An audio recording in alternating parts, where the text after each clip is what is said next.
So I finally figured out what's going on inside my head. Why I'm having so much trouble accepting my wife passing away. Um, let's talk about it. You know what it is?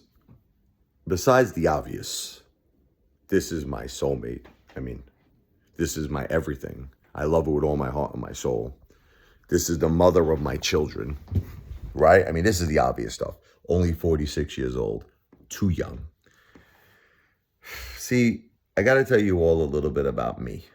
And I'm going to admit some things to you. Most men probably would not admit, but I'm going to admit it. I am a very, very emotional guy. But what does that mean?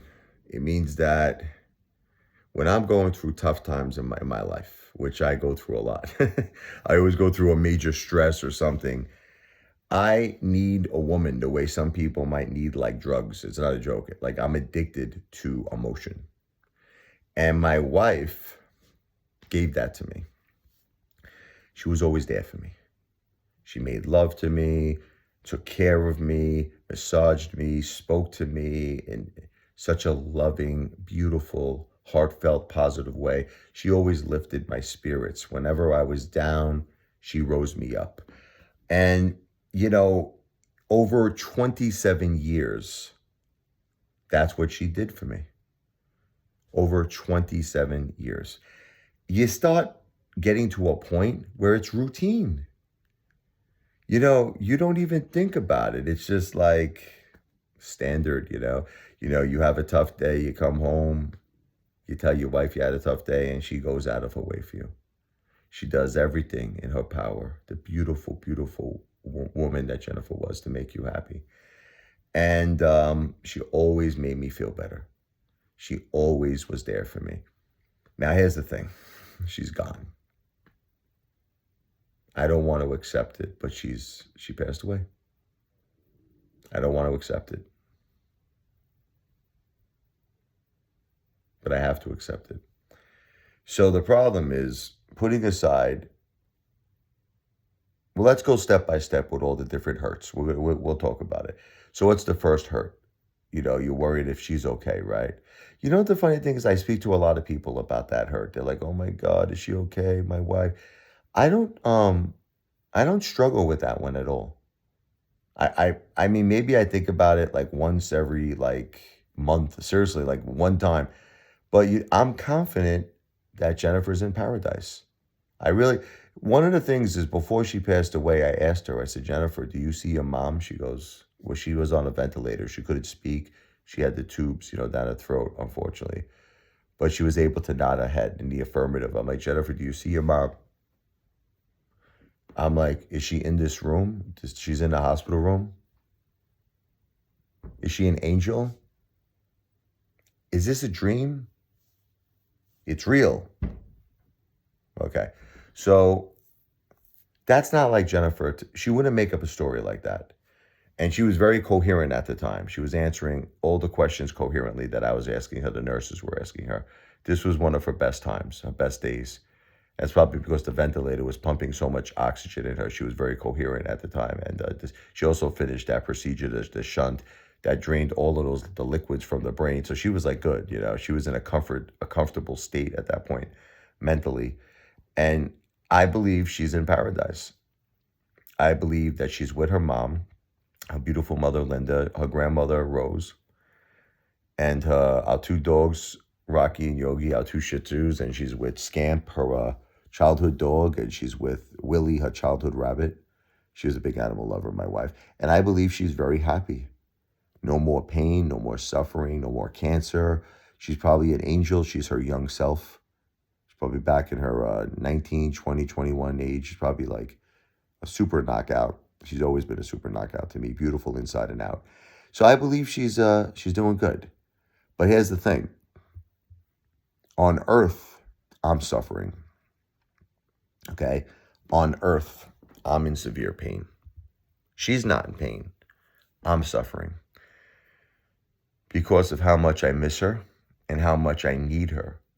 Like, you have to understand something. The way you need oxygen, the way you need food, is the way I need the emotional love and the emotional support. And listen, she made love to me all the time, but it's a different type of making love. It's not like, I know you're like, hey, father, just go meet a girl, do what you got to do. It's not like that.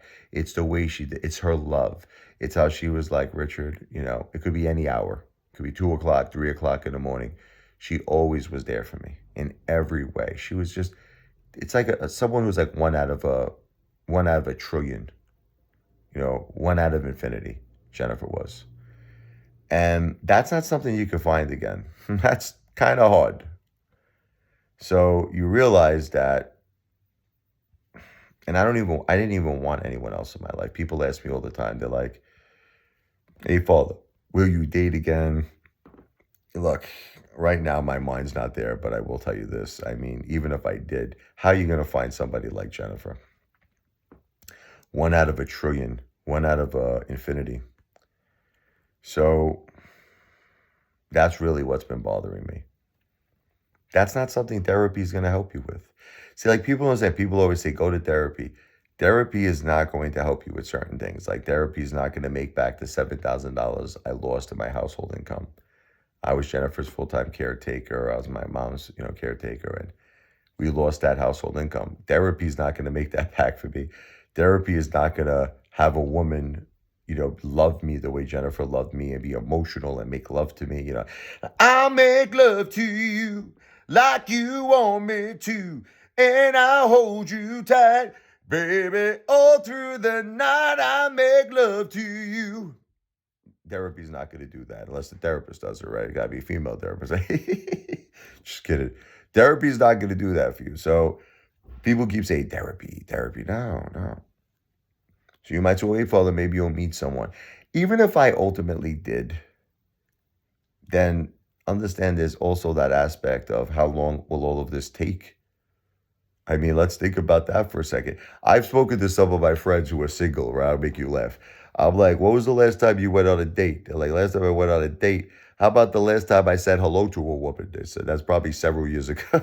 I don't even say hello, It's like, so it's not that easy to meet someone, right? Then you meet someone, do you even click? Like, is there an attraction? You don't know. Sometimes you need to go on a dates for like a month, right? You need to go on several dates and then you establish, you know what, this is not working out.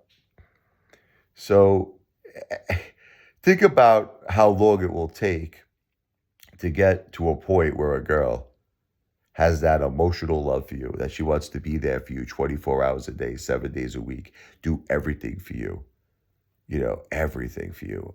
Man, that's not easy. That could take years or maybe never potentially even happen again. So, and even if I got to that level, I'll make you all laugh. I'm still going to be thinking about Jennifer. I'm like, oh my God, I miss Jennifer. I don't want to cheat on Jennifer. You have that thing. It's like subconscious. You're like, Jennifer's my beautiful wife. She's my soulmate. I don't want to be with any other girl. So even if you were even blessed enough and lucky enough that you found another woman to do all of this stuff, will you even want it? But then again, you have a physical need for it as well, right? So it's like you're in a catch-22.